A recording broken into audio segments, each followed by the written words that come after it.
Hello, everyone, and welcome to Police Off the Cuff, Real Crime Stories. I'm your host, retired NYPD Sergeant Bill Cannon, a 27-year veteran of the NYPD. Welcome to the late night show. All our friends from the West Coast, you get to see us at a reasonable hour. It's only 7 p.m. on the West Coast, 10 p.m. in the East Coast, and all areas in between. Hopefully, it's a little earlier for you.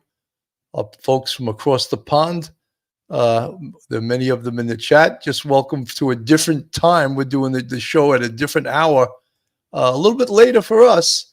And I can force Professor Mike Geary, who's busy back at school teaching, for him to burn that the late night oil and come on the show. And he's agreed to do so tonight. He's going to be with us tonight. So, the Jodi Hildebrandt Ruby Franke case, the case will never go away, seemingly till they're sentenced and they go to prison, which is, of course, going to happen. And WUTV of Utah did a great synopsis on the show, and we're going to show some of it later. But it's an unbelievable case for the fact that for all the years that these two here, bad people, doing horrific things, that they were allowed to ply their trade without being discovered for the abusive people they are. And remember that word, distortion and connections. That was, of course, Connections was the name of the company that Jodi Hildebrandt and Ruby Franke ran together. And distortion was just a term she used for like lies. It's a distortion. And that is, in a big way, was how she manipulated people. And even we see the picture of her niece there, Jessie Hildebrandt, who was manipulated and forced to do horrific things by her Aunt Jodi. And when you see her with her little microphone there, a real bad person, And as I said, we are amazed that she got away with it for so long. So the Utah Mental Health Council arrested alongside parenting advisor Ruby Franke. She pled guilty, of course, to 4 counts of aggravated child abuse for physically and emotionally abusing Franke's children.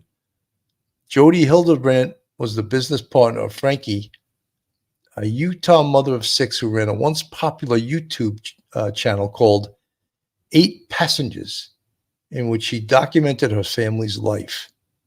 The two worked together at Hildebrandt's counseling company, Connections Classroom, offering parenting seminars, launching another YouTube channel, and publishing content on their shared Instagram account, Moms of Truth. Oh my God, think of that. Moms of Truth. Together, they doled out advice and promoted honest lifestyles using their brand as parenting role models to conceal what was happening behind the scenes. So we know how this story ended up, and we're going to go over it and go over some of the ways that they were able to sort of fly below the radar for all those years, which is amazing to anyone that knows this full story now. How were they able to fly below the radar? And that's one of the questions we're going to answer tonight. So hold on to your seats, guys. Get ready. You're about to enter true crime from a police perspective. And off the cuff, you're entering the police off the cuff zone.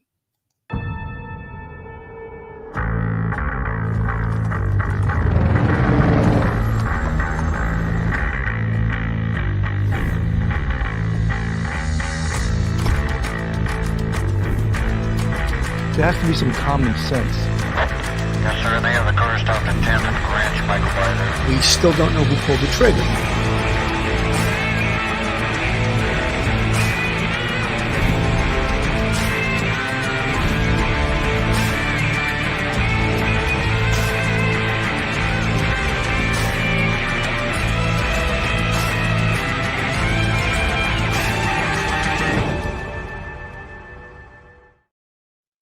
Folks, we are back. And I'm glad to say I'm not flying solo tonight. I kept Professor Mike Geary up to the late hours of the evening, coming right out of school in Connecticut, Albertus Magnus College. And he's here, ready to be put on the air. So without further ado, retired NYPD Sergeant, attorney, and Professor Mike Geary. Mike, welcome to the show tonight. Good evening, Billy. Thank you for having me on. And good Are evening. you going to make it through the night, or are you going to nod out? I got it. If I have to drink some coffee, I'll drink some coffee. People love the way we say coffee. So it's worth the price of admission to non-New Yorkers to hear how New Yorkers say coffee. You know, they love that. And they love the way we say boss. Boss. Yeah, we say it differently than other people, you know. Like, and the NYPD guys, for you, those that don't know, once you attain the rank of sergeant and above, you're known as a boss. Right. And it's the only job I know, the only job in the world where actually people that are under you will actually refer to you as boss. Is there any other job that does that, Mike? Yeah, no, everybody likes other specific titles, you know, vice president, minister, you know, dean, whatever it happens to be. But in NYPD, everybody's a boss. Hey, boss, what's going on? Boss, What do you need, how you boss? doing? That's right. No That's matter it. what. I hear people call chiefs that. Hey, Yeah. boss, you know. Boss. That's it. I'm a chief, you know. Okay. You're right. Anyway, this case, Mike, and we covered it, and just a lot of people may say tonight, oh, what are you going to tell new? What are you going to see? Well, as I said, WUTV from Utah put out this synopsis of this case, which really sort of goes through it and gives us a great, breakdown of what went on in this case. And when you go over it, it's really, it's a sad story. It's a very, very sad story. Your thoughts, Mike? Yeah, Billy, you know, it's one thing for something that bad to happen. Two people get into some sort of conspiracy and they do something and it lasts for a short period of time. And there's some victims. Bad enough. This went on for years between Ruby Franke and Jodi Hildebrandt, and between what Ruby was doing with the children, with 8 passengers, and Kevin being there and then being out of the picture. And you got Jodi Hildebrandt with her connections. I think she called it her like channels that she had too. It went on for a long time. She unfortunately was able to inflict pain in a lot of people's lives.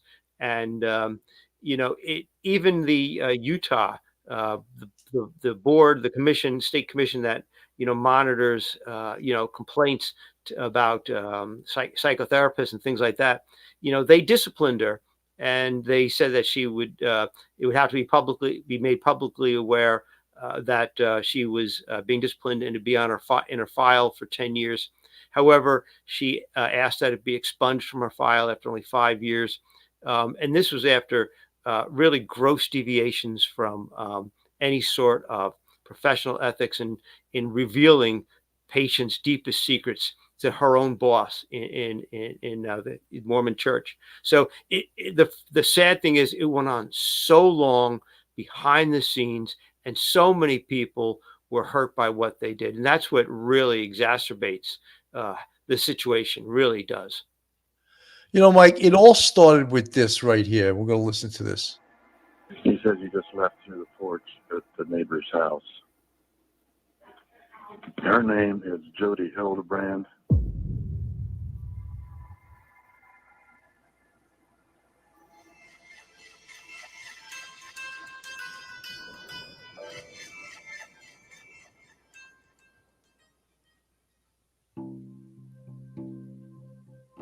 It's a call to 911 that changed a family's life forever. Ruby Franke, a popular YouTube family vlogger, and her former therapist turned business partner Jodi Hildebrandt ultimately arrested for multiple felony counts of aggravated child abuse against Ruby's 12-year-old boy and his 10-year-old sister. The women's lives collided at least 3 years ago, according to Ruby's family members, well after the mom found fame and fortune, showcasing what many would call a strict and religious-focused approach to parenting on the YouTube channel titled 8 Passengers. Her co-stars traveling through life, 6 kids, and husband Kevin. Court documents state a YouTube video filmed in Hildebrandt's basement, published 2 days prior to the arrest, showed the women who were present in the home and having knowledge of abuse, malnourishment, and neglect. Neither Ruby Franke, 41, nor Jodi Hildebrandt, 54, chose to speak to officers at the time of their arrest, according to court documents, though Jodi did tell investigators the two children in her care should not be around other kids. Both requested to speak to their lawyers and exercise their rights to remain silent. Has he told you where his mom or dad are? Haven't asked him that. Do you know where your mom and dad are? Well, actually, I don't know where my mom is, but I do know where my dad is. He's not anywhere here. Really don't know. Nowhere. Is your mom around here? Have you seen her lately? No. He doesn't know where she is right now. Does he know his mom's name? What's your mom's name? Ruby Franke. Members of the Church of Jesus Christ of Latter-day Saints, also known as the LDS or Mormon Church, the Franke life was available to anyone with access to the internet. Can you ask him if any other children were in the home he came from? Okay. Is there any other kids up at Jodi's house? 10 and 14, and they're still at this house. Are they tied up as well? What's the deal with? Are they being held? Do they have wounds on them as well? Nothing bad.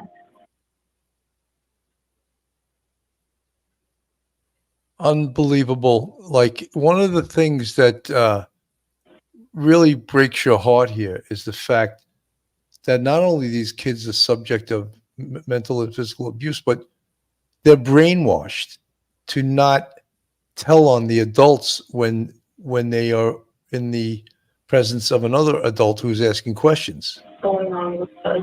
Okay. Okay. So they're able to walk around the house and everything. Well, okay. He says everything's fine with them. Grain of salt. Okay. He says what's happened to him is his fault. That right there, that breaks your heart. That really breaks your heart when this young boy says what happened to him is his fault. That something that he did caused these two adults to inflict the pain and the wounds on this boy that this neighbor sees and is reduced to tears. This is one of the most powerful 911 calls I think I've ever heard, and I've heard horrific ones during my police career. It's so sad and it's so emotional. And then when you hear, even in the words of this man, that this boy says it's his fault what happened to him. That is so heartbreaking, isn't it, Mike? Billy, it's sad. It's so pathetic because this boy is reflecting what he's been told, that he's probably worthless, that everything's his fault. He's being punished. The pain that he's enduring is his fault. The bindings, the duct tape, the rope burns, it's all his fault. And, you just imagine what his self-confidence, what his self-image is, how damaged it is. It's inexcusable what they did. There's the idea that they didn't even speak to make a statement, because if you thought what you were doing was right, you thought you were innocent of any sort of abuse, you would absolutely couldn't wait to tell the police to justify what you did. Yet they chose not to make any statements, because they lawyered up, and then they didn't make any statements when they pled guilty. And so they have no excuse. They got snagged for practicing, for quite a long time, intentional child abuse. It's pitiful what they did. You know, Mike, you see, and on the screen we have a picture of Jodi Hildebrandt and Ruby Franke, and you see two ladies, and we know now what they did, but you can't see the evil on their faces. Maybe, you can interpret it as that because you know what they did. And then these pictures of Ruby Franke and her 6 kids, and that was during her podcast 8 Passengers, where she had over 2 million subscribers. So she was making big money doing that, right?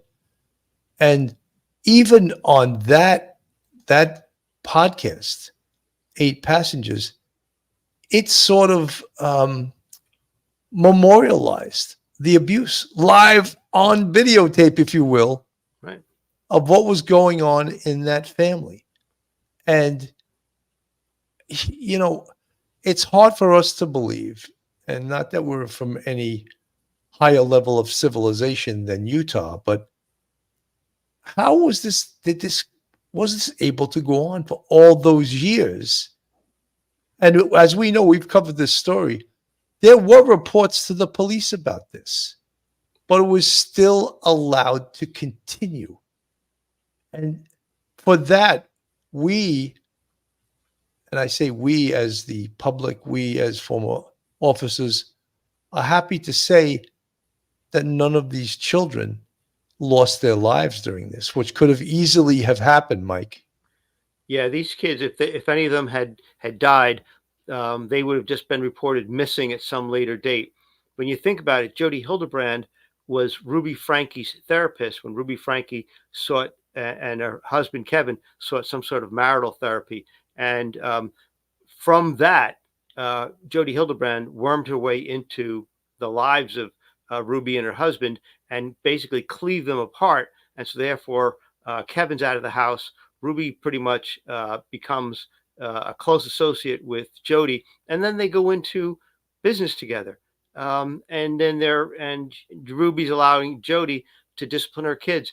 There's this real warping and normalizing of really warped relationships. If you have a relationship, you have one relationship. If you're a therapist patient, you don't then go into business with them. There's this normalizing of this weird relationship, and they get together and they have the relationship for so long. And I think part of it too is the fact that they were in a very suburban area, very quiet area. They were isolating these kids from their friends and other relatives, extended family, and also kids in school, kids in the neighborhood. And so therefore, they were able to quietly kind of withdraw these kids from public view. And that allowed the abuse to just go on for quite a long period of time. No, you're absolutely right. Sharon Reynolds from the chat. Why are there so many cases on YouTube in America that parents are abusing, starving, neglecting them? Why so many on now? What's wrong with these parents? It's like the plague. It's so sad. Well, there's a lot of parents out there that are unqualified to be parents. They're lucky they're even human beings, and they're becoming parents, which is probably the most responsible job you will ever have in your life, is being a parent.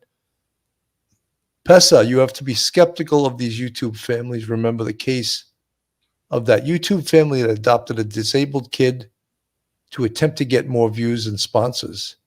They then ditched the kid. Pesa, you're 100% correct. This whole social media world that we live in is the world of clicks, and the world of everybody wanting to be a star, getting there. As the famous quote by Andy Warhol, everyone wants their 10 minutes of fame.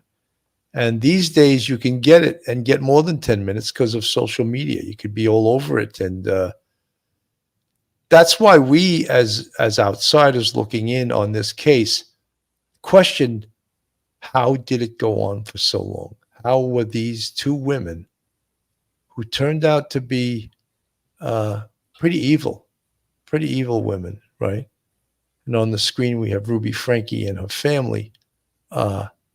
Amazing how they got away with it for as long as they did.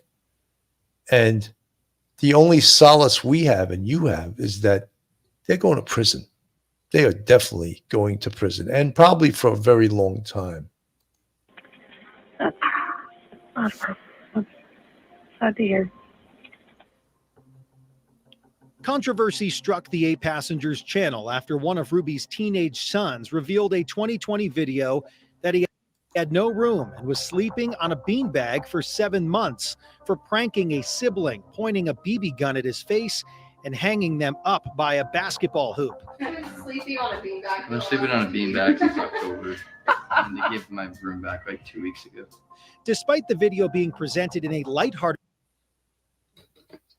Mike, even that, her phony laugh that she does with this is just way, even getting a few chuckles from the mom and other siblings in the clip, online viewers expressed their dismay, with one even starting an online petition demanding an investigation into the issue.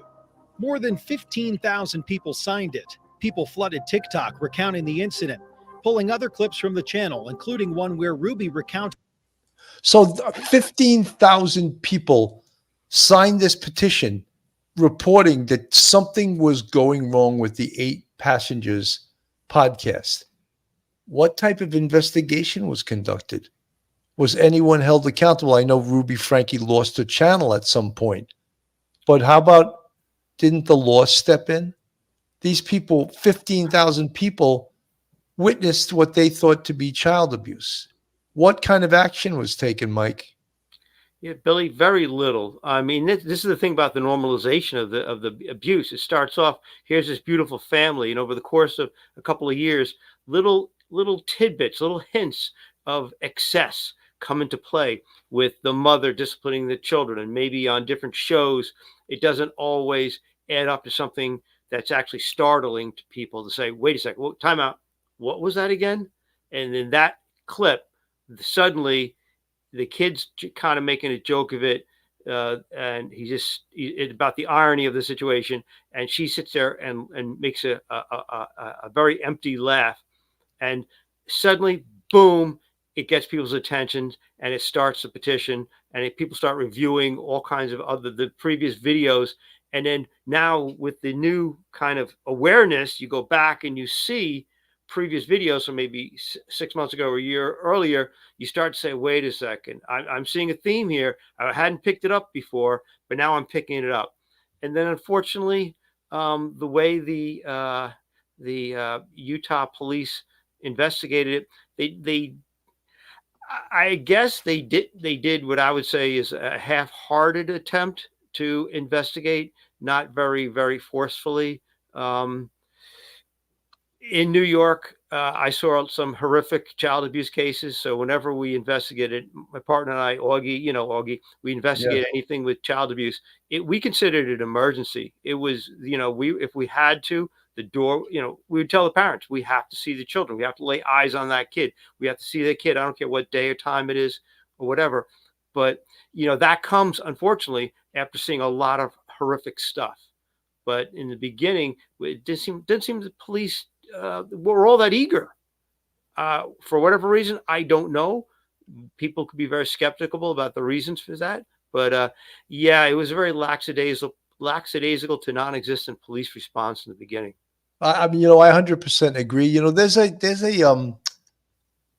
a patrol guide procedure with the NYPD, and it stated that no child removed for alleged child abuse by the police department would ever be returned to the parents by any member of this department. Mm-hmm. So then if the child was going to be returned to the parents, it would have to be done by Bureau of Child Welfare, Administration, Children's Services. Mm-hmm. And I actually remember one time taking that law to the maximum, and I said to the ACS people, I go, I will not hand this kid over. You come here, you get the kid. You want to give the kid back? You could do it. I will not do that. I'm not allowed to do that. The police department will not allow us to hand a child back to his parents. Way. You want to take him from us, and you tell me you're going to give him back? You're following your guidelines, but I personally and the New York City Police Department will not give this kid back. Yeah, you can't. And because you and I have been around and we've seen every 5, 6 years there's always going to be a scandal where, unfortunately, a child whose family's been investigated over the years by child welfare will die. And then what they'll do is they'll change procedures and change the name of the commission. It'll be from Bureau of Child Welfare to Children and Family Services to something else. But yeah, quite often, and I've seen this myself personally. You take the kids away, they go to Family Child Services, they're put up in a foster place for some period of time, and sometimes within 48 hours, 72 hours, the parent gets an attorney and they get a writ of habeas corpus. They bring the kids into court, and they get the kids back with a warning that there's going to be you're on probation, and it's very quick. The whole idea for when it comes to the children and the family is to keep the nuclear family intact, even if the intact nuclear family is actually dysfunctional. And that's sad, and that actually hurts the children. 100%, Mike. You're right. Absolutely 100% right. Withholding lunch from her kindergartner who forgot it at home. The natural outcome is she's just going to need to be hungry. The husband and wife told Insider that the clips were taken out of context. After the couple began counseling with Jodi, Ruby joined her therapist's business, Connections Classroom, in 2021. So everything in Connections is broken down into truth or distortion. It's not broken down into good or bad. According to the website, Ruby is listed as a certified mental fitness trainer who also creates content on social media channels focusing on empowering parents and children to live in truth. By August of 2022, Ruby separates from her husband, according to his attorney. 8 passengers stopped uploading videos after January 2023. At the time, the channel had more than 2.28 million subscribers. You wonder where I've been on my vlogs? You wonder why I left YouTube? It's to save my kids. No amount of money. And I'm telling you, I was making millions. And I left it because my kids were being hurt. By On you. the website's About page, Hildebrandt said that Connections is the solution for anybody experiencing feelings of pain relating to relationship problems, anxiety, fear, or depression. So I really encourage people not to use the words of, this is good, this is bad, this is right, this is wrong. Instead, everything is looked at and scrutinized through the lens of truth or distortion. That's scary. That is so scary. The truth or distortion coming from her. She is one big distortion, one big lie. And, just the mind control that she had over these people, that she used over children, that she used over adults, that she tortured, and the other thing is in this picture on the screen, Kevin Franke. I have no use for this guy. This guy strikes me as a real weak individual, He gets thrown out of his house by this woman. Allegedly there was something going on in a sexual nature between her and Ruby Franke. So I can't confirm or deny that. That's what one of the things that has been an allegation of that. But the husband, this Kevin Franke, gets thrown out and doesn't check on his family for like 14 months, and then all of these bad things are occurring. What do you think about that, Mike? Yeah, Billy, Jodi Hildebrandt's version of therapy with couples is it seems, and from what I've read in some articles, it seems to follow a pattern. You separate the husband from the wife by telling the wife that the husband has, indicated certain things about his personality that make him like a porn addict. And that seems to be like her thing. And so therefore, get the wife to doubt the husband rather than can the husband and wife work together. It's to kind of split them up. And so, yeah, the fact that he would not see his children for quite a long period of time. And it really makes you wonder, what is he even thinking? Where is he as the father in the relationship with his sons? He's got sons and daughters. Isn't he present, even if they get separated, whether it's official or not. Isn't he there on a frequent basis on the weekends at softball games, baseball games? Where is he? It seemed like almost when you look at the timeline and stuff, it seems like he just kind of gave up, just threw in the towel and walked away. There's something else going on in their obvious relationship, but it was totally distorted. Whatever was going on was totally distorted by Jodi Hildebrandt. That word distortion really applies to her. You're using that word yourself. See, even you're getting brainwashed, and you're a co-host of a podcast. Let me play a little bit of this here. Stop Jodi Hildebrandt from selling any of her assets. So this was Kevin Franke did this because there will be a large civil suit to, of course, to take the damages that Jodi Hildebrandt caused to his children. You know, I just had the Wi-Fi upgraded today, and it's still doing this. It's just crazy. After Kevin Franke requested the money as compensation after his 2 children suffered months of physical and mental abuse by Hildebrandt. And her former business partner, Ruby Franke. Judges also prevented Hildebrandt and anyone representing. It's so nice to see Jodi Hildebrandt in a zebra suit. You know, that's what she belongs to. She belongs wearing that zebra suit for the rest of her life. In fact, maybe a solid color one, something in an orange, right, or a blue, which would be indicative of her being in prison for a long time, and that's what she needs to be. Yeah, she led a charmed life, protected by perhaps politicians, protected by perhaps people in the church, working with them, alongside them, giving them confidential information on people that she was supposed to be a therapist with. And you have this, the department that ensures the professionalism of a mental health therapist, giving her a 5-year pass on her malpractice. You know, there's a lot of things, a lot of, organizations like the police and the church, and you have the mental health professionals, they're just dropping the ball left and right. And that just allowed this to go on and on and on. Absolutely. Folks, this is Police Off the Cuff, real crime stories. If you like real crime, true crime from a police perspective, then you're in the right place. And if you're not subscribed to us, go on YouTube, hit that subscribe button, give us that thumbs up, ring that bell, hit the like button, share us with your friends, your family, your pets, whatever you'd like to do, or just share us. And if you want to contribute to us, we have a Patreon with 3 different levels, and we also have a YouTube channel membership with, count them, 5 different levels. We appreciate all your support. We're seeing a lot of new names in our chat. We really appreciate all you new folks joining us. So let me go back to this. And that's why this is so powerful. It's so powerful. There is a video online that purports to show key details of the Moscow, Idaho killings.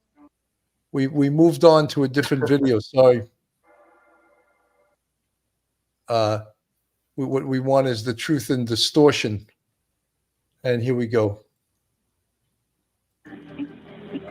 I don't think he needs an ambulance. I'll let the cops decide that. But his ankles are taped up, and he won't tell us why. Okay. But he has duct tape around each ankle. Yeah, there's sores around them. I think a good chance he's been. He also said. Oh, and he has them around his ankles. I mean, his wrists as well. Okay. Let's get the paramedics headed over that way, okay? Oh, that's a good idea, too. Court documents would later reveal that the duct tape was wrapped around the boy's wrists and ankles because the binding, which included handcuffs, cut into his skin, damaging the muscle tissue. Ropes were used to tie 2 sets of handcuffs together so his arms and lower legs were lifted off the ground. He was also tied to an adult or even weights. The things that I experienced while living with Jodi, I experienced being tied, I experienced being duct taped, I experienced being blindfolded. I experienced severe isolation. I experienced severe emotional, spiritual, and psychological abuse. It's not the first time Jodi, as a therapist, has been accused of using duct tape or other unorthodox, what some would consider cruel punishment techniques on a child. I experienced It's not unorthodox. That's called abuse. Yes.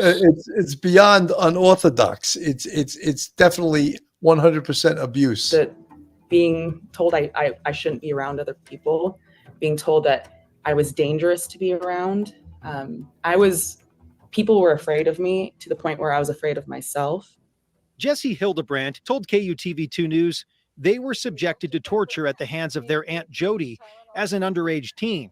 Jodi said their parents left them in Jodi's care with no warning for nearly a year. I was forced to sleep outside in the snow. I was, like I said, isolated for up to 12 hours a day. If someone spoke to me directly, if I wasn't wearing duct tape on my mouth, I had to just stare at them and not respond, because she also had systems of people that would report back to her if I broke any of these rules. We need you. We love you. We know what power exists inside you, and we want you to be here. So please humble yourself. Become curious about what we're saying. Jodi explains how devastating it was to hear details about the arrest, given the similarities of abuse she detailed to police that were documented in a 2010 report KUTV2 News obtained. It's devastating because I went forward as well. I mean, I went to the police when I was 16. According to the report, Jodi told police they had their mouth duct taped to prevent them from talking, were forced to sleep outside, had restricted shower and bathroom use, wasn't in school, and was wearing the same clothes for 3 weeks. If in any rooms, Jodi said the doors had to remain open at all times. American Fork Police recommended the report forwarded to the Department of Child and Family Services. And I tried to do what I could, and no one believed me. Because why would they? She destroyed my credibility. I was an angry teenager, and now I'm just you're just like an emotional, angry teenager and she had told people that I destroyed my family's life, that I destroyed my dad's life, that every person I come in contact, I destroy. So she sets up the premise, and then when I come forward and try. Mike, this is outrageous that the police didn't do a very good job with this. And if this was referred to anyone, I mean, there's real crimes going on here, and this happened 14 years ago. This poor girl here, Jodi Hildebrandt, she could have stopped what happened to Ruby Franke's kids if they would have handled her situation correctly 14 years ago. Right. The isolation from peers and family and school, no communication, withholding of food, withholding of human contact, isolating them, no privacy, limiting their ability to use a bathroom, having them sleep outside in the snow, all of these things, and you wonder as a police officer if these, I don't care how angry the kid might be.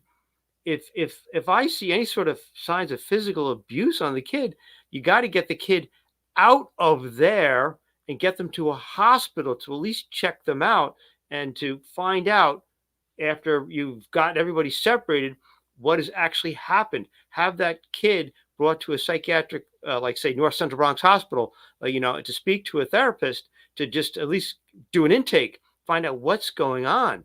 Even if you don't make the arrest of the adult, you got to do that. Mike, it seems like the police procedures, either they're being held back and then not, because this is clear as day. And was it that Jodi Hildebrandt had this power? Remember we talked about the elephant in the room the last time? Yeah, she had the phone call. The Church of the Latter-day Saints, is that what we're missing here? Did they have the power over the police that they could actually hold the police back from doing the right thing because she was connected with that church? If that's the case, that's disgusting. Here's something horrific that happened 14 years ago that could have stopped the abuse on the children of Ruby Franke, and just outrageous. you could have saved the Franke family and their children a lot of pain if that had happened 14 years ago. I had to tell people, like, this is what's happening. She can be like, oh, see, Jesse's trying to destroy my life is what they do. It just all adds up. So she's so good at protecting those loopholes and discrediting people. A few weeks after that report was filed, Jesse ran away. Their Aunt Jodi filed the report with American Fork Police, claiming Jesse likely fled because they did not want to go to a girls' juvenile program for troubled youth. Jesse was found a month later by police at a shelter in Salt Lake City. According to the report, they told officers they ran away from their aunt because they were forced to run and confess their sins, calling it an attempt to break them down. Ruby's young daughter faced a similar punishment.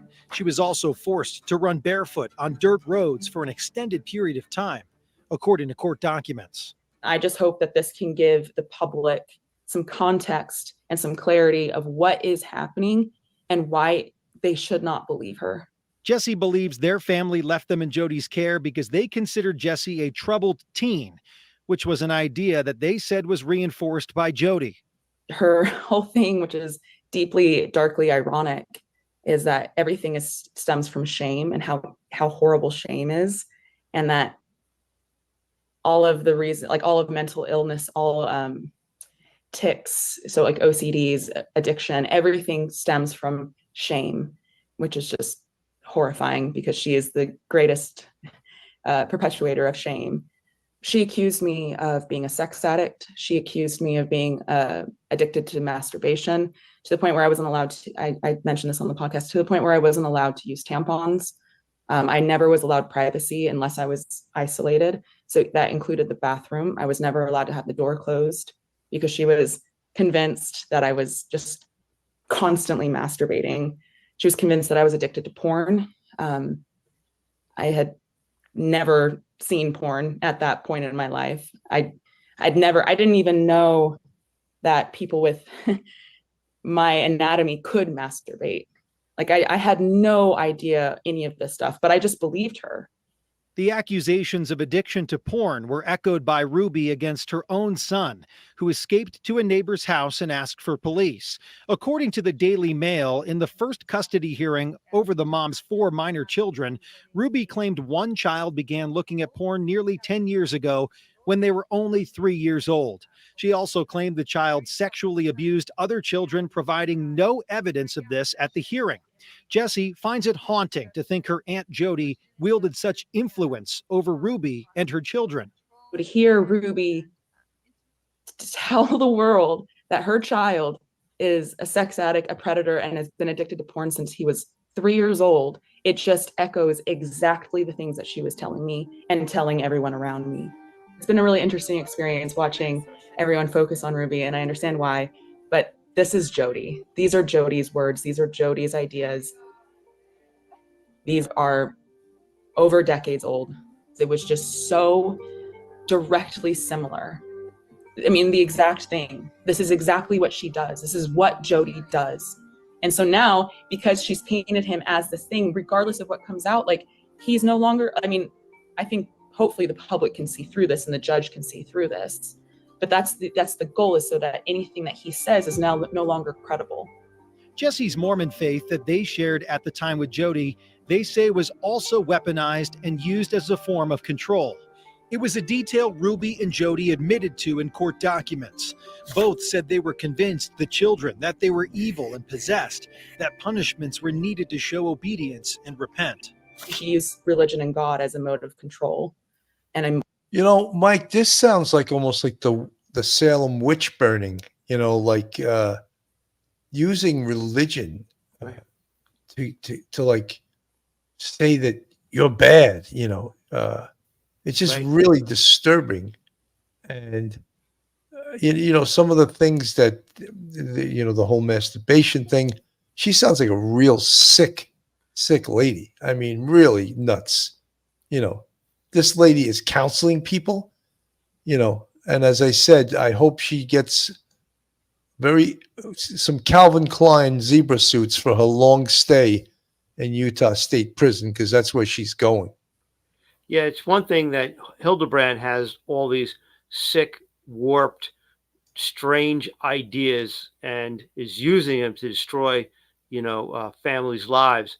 But it's another thing for a member of the family like Ruby to actually adopt pretty much word for word the beliefs of Jodi. She's like a willing sycophant, a useful idiot, and she's perpetuating this nonsense. The idea that a 3-year-old understands porn, has ever seen porn. Do you think this lady would have porn in her home? It's so bizarre, so wild, and so strange that she would actually say that in a court document, assert that in a court document, and and an attorney would even support this is absolutely insane. It just goes to show you how far, how deep, how sick people will go when they're desperate to try to blame other people for what they themselves have done to others. Really. Well, Mike, they pled guilty, and I think it was initially there were 6 counts, Right. But I think they threw 2 out. So they pled guilty in essence to 4 counts, which all carry a sentence of 1 to 15 years. Right. And as I watch this, I have no sympathy for them. I hope they do the maximum, and the sentences are consecutive. They're not concurrent, which I never understood. Well, I understand it, but I don't think it makes a lot of sense. Concurrent sentencing, like being punished and serving this sentence at the same time that makes no sense to me. What is punishment? But they got consecutive sentences, so they could actually each do 60 years, a 1 to 15 4 times. Right. I don't think they will do that time, but I think they should. Each one of them should do at least 20 to 30 years. I really believe that. Yeah, we talked about this earlier, and I had said in like 5 to 10 or something like that. I'm such a pessimist, but I'm hoping they get more. But I thought maybe that Ruby would get a sweetheart deal for pleading first, but I'm not so sure.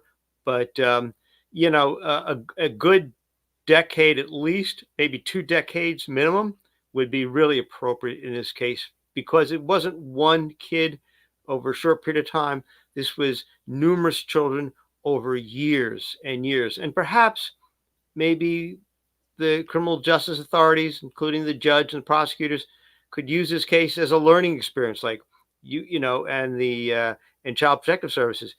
And for the future, this is an example of what not to do. Don't ever do this sort of thing when you're reporting and you're investigating. We have to be a little bit more aggressive in this manner. So I'm hoping they get at least 20. Yeah, I hope so too. I really do. A mode to manipulate. And so I just believed all of these things. And I was a teenager. And so a child in that position of being told this over and over and over and over again, which I'm certain he was, stood no chance. Is that why you've called Jodi the mastermind behind all of this? Yes. That doesn't excuse Ruby's involvement and her perpetuating these beliefs and these systems, but Ruby didn't come up with this. Ruby obviously supports it and has used these on her children. But this is coming from Jodi. She wanted to make my life so uncomfortable that it would force the sin out, that it would force me to confess. So things continuously got worse and worse and progressively more and more intense as a way to get me to confess, because she believed that if I had confessed everything, if all of my sins were out and in the open, that I would be getting better. And I was declining very fast, exponentially. Jesse takes issue with Ruby's testimony reported by the Daily Mail during that first custody hearing, since they believe the child went through a similar hell. She's saying that he even confessed to it. Well, I also confessed to things that I didn't do as a way of trying to get the abuse to stop. Because when she's like drilling it into you both psychologically and physically that there's more, and it will stop once you tell her, because that's what she would tell you. Like in the middle of the abuse, she'd be like, I'll stop as soon as you tell me. Jesse said Jodi accused them of having an abortion and being addicted to drugs and sex, even putting them through a 12-step program, something that is traditionally followed at Alcoholics Anonymous. I'd never done drugs. I'd never had sex. Again, I didn't know that masturbation was even possible. I had no idea what these things were. So I just started making things up as a way, as like trying to get this to stop, because I had no one there to help me. And when I spoke to the detective down in St. George days ago, I told her that as well. It's like and so even if he had confessed, it cannot be taken seriously, because this child was being tortured. Some of the punishments inflicted on Ruby's son: forced outdoor labor without shoes, standing in direct sunlight for hours led to him suffering multiple sunburns with blistered and sloughing skin. He was punished for sneaking a drink of water. When he was allowed to eat, he was given plain meals, while other kids in the house were given more flavorful ones. He was isolated from others and denied access to books, notebooks, and electronics. What is happening just echoes so close to home of what she did to me. They're coming to you as quick as they can, okay? Okay, yeah. Really Yeah, want to make sure. he's fine. I've got him sitting here. My wife, he got him water and giving him something to eat, because he's hungry, and I think the young man, he's hearing his stocking feet. So he escaped. What is your relation to Ruby? She is my aunt. So my Uncle Kevin, I'm related to by blood, and he married her. What do you make of this whole situation, or at least when you first heard about all of what was going down and Ruby and Jodi being arrested on child abuse allegations? But it's kind of like a train wreck that you can't look away from. I was a little bit stunned that someone that I was related to had just been arrested and made national news. I am still kind of trying to understand how anyone in my family, whether they're directly related to me or extended, could do that to their family. We haven't really seen Ruby for like 10 years. Matthew told KUTV2 News he's concerned with what he described as the influence Jodi had on his Aunt Ruby. Starting this group with my aunt that is really cultish from the sounds of it. I think she should get put away for a long time. As far as my aunt, I think she definitely needs to do time. I don't know what the future will hold for her, if this was maybe just her being led down the wrong path. Matthew Franke said communication with his aunt through the side of the family was limited. According to Sisters of Ruby, though, they tried to foster a relationship with Ruby and her family of 8, but were cut off soon after she started working with Connections Classroom. Bonnie Holeen, Ruby's sister, who also runs a YouTube family channel, initially published a video saying the arrest of Ruby and Jodi was necessary. Bonnie said Ruby, her husband Kevin, and ultimately Jodi and the Connections Classroom have been destroying our lives offline for the last 3 years. What my family and I have gone through the last couple of weeks is the worst thing that has ever happened to us. Ruby's sister, Julie DeRue, who runs DeRue Crew Vlogs on YouTube, also shared a video titled My Side of the Story concerning my sister, Ruby Franke. Jodi Hildebrandt and her website or therapy style, I don't know what you want to call it, Connections, was not a great resource, and we all saw it. Julie affirmed what her other sister Bonnie said. Ruby cut ties with family 3 years ago. Around the same time, she started working with Jodi and Connections Classroom. Crap hit the fan and she left the family. Pretty amazing, huh? It's almost hard to believe that this went to the level that it did, that it continued for so long. When we watch it now and then realize with Jodi Hildebrandt, her abuse happened 14 years ago. So are there more Jodi Hildebrandts out there, Ruby Franke's out there? Yeah. Sometimes I see people in the chat and they say, you don't understand Utah, you know? So there's more of these out there. And what's being done about it? They're allowed to exist and just destroy lives. This could have been stopped 14 years ago. And it was reported. We saw the documentation. And I don't understand from my perspective. I don't understand what the police role was in this, because they certainly didn't do their job as we know it, as we know what a job of a police officer is in regards to allegations of alleged abuse. They certainly didn't take the proper action that we would take in New York City. And we hate to keep bringing it up, but that's what we know. We know how it's handled in New York City, and it's scary how it's handled here. Yeah, it seems like from Jesse's ordeal, and Jodi was given every benefit of the doubt. There was no aggressive follow-up, nothing. It was basically, for whatever reason, very lackadaisical, laid back. I'm not saying that, 50, 60 years ago, the NYPD was fabulous. It's made many, many mistakes, and it's gotten better over the years, much, much better over the years, much more receptive than it ever has been before.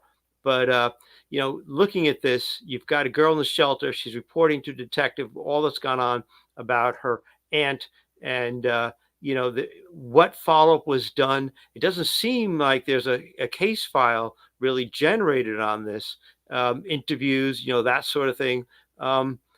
Where is any sort of arrest? Where's any sort of probation? Where's any sort of follow-up? It seems non-existent, like it's very vacuous. And that inability to investigate and to bring this to a district attorney, I doubt anything was ever brought to a district attorney. It just allowed Jodi, who does seem like the one who's the brain of this operation, if I could use that term. She's able to influence other ladies and destroy marriages. And she found a willing sycophant in Ruby, and they just fit together like frick and frack. And she was able to use her as a tool, and to the point where Ruby gave her possession of her own children. And it was just a total, dropping the ball. I can't think of any other words to describe it. It's a total, total drop of the ball in this case. And I'm sure this has been repeated many, many times in across the United States, and especially in place like Utah. I'm sure there's a lot of other cases very similar to this, maybe without all the publicity, but where people are getting the benefit of the doubt. The children aren't believed. No follow-up has been, no investigation, no arrest, nothing. I think you're right. I just want to show you Ruby Franke in her zebra suit pleading guilty. This was a couple of weeks ago in court when she came, and she's going to be sentenced for quite a long time in prison also. Although sorrow for my family and my children. Guilty. How are Ruby Franke's two children doing in the aftermath of this horrific abuse? Well, we may have just gotten a glimpse through new court filings where Kevin Franke, Ruby's estranged husband, is going after Ruby's co-defendant, Jodi Hildebrandt. Welcome to Sidebar, presented by Law and Crime. I'm Jesse Weber. So that's just showing you how Ruby Franke also, I want to show you her in her zebra suit too, because she will be getting the same sentence as Jodi Hildebrandt. Folks, if you're looking for a great attorney in the New York metropolitan area, then Joe Murray is your man. Joe's a retired NYPD police officer and a fantastic defense attorney. You can reach Joe on his cell, 718-514-3855. Email him at joe@jmurray-law.com, or go on his website, jmurray-law.com. Not only is Joe a fantastic defense attorney, he's also a huge supporter of the Police Off the Cuff podcast. You know, Mike, when I saw this reenactment or this KU TV did an excellent job on this. Many of the things that they covered in this we had covered in previous weeks, but it's very cohesive. It's put together and it works, and it really lets the viewer and the listener know the horror of this. So, Mike, I promise I try to get you out of here almost exactly on an hour. We're just 25 seconds over that. We're gonna get out of here, Mike. I just want you to give you your final words, Mike, and then we'll say good night to the entire world. I just want to thank everybody who's tuned in and just to follow this case, because it is a textbook example of anything that can go wrong will go wrong. Murphy's Law, and it did. But we just pray for the family of these children and pray for the children that they get the help they need, and so they could go on and lead productive lives. 100%. Folks, thank you so much. This was sort of, maybe we should call this Police Off the Cuff late night, because we did this 10-hour show, and I dragged Professor Mike Geary here after he had a hard day teaching all day. But thank you guys for tuning in, and we'll see you on the next time. Have a great night, and God bless. Good night. One episode just ain't enough.